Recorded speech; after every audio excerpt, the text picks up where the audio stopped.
After police funding cut, rise in violent crime, voters head to polls to decide if city needs more police. Austin, Texas. Amid nationwide protests seeking police reforms last summer, the Austin, Texas, City Council decided to cut about one-third of its police budget, the largest cut of any major city in America.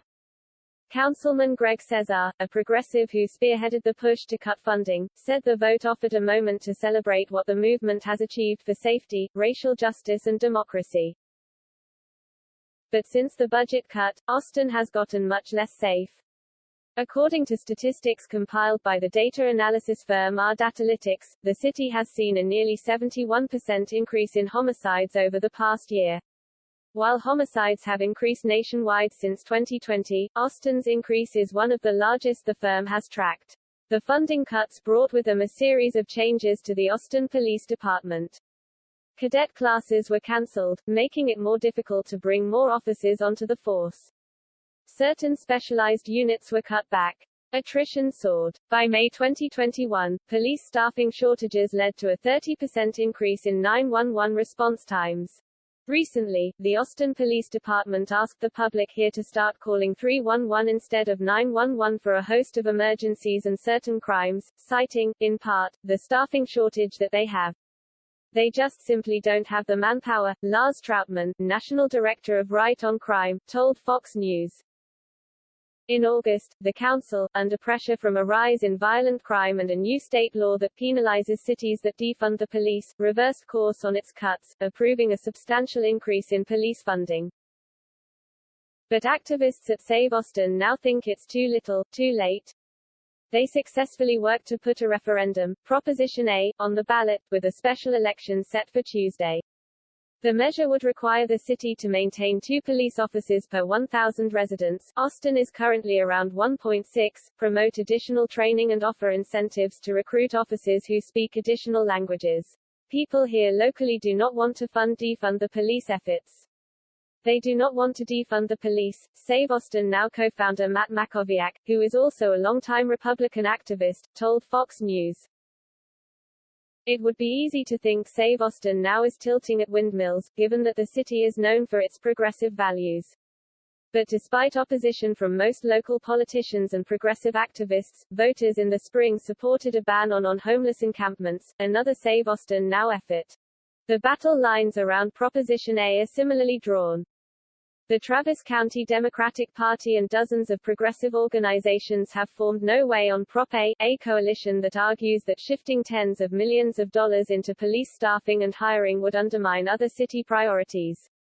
Their signs, which dot left-leaning neighborhoods across Austin, implore voters to protect Austin parks and libraries by voting against the measure. What they are trying to do is create an unfunded mandate that would then defund our schools, defund our libraries, defund our parks and EMS and fire, Travis County Democratic Party Chair Katie Najanjo told Fox News. There's also the question of whether funding alone could solve the police staffing problems.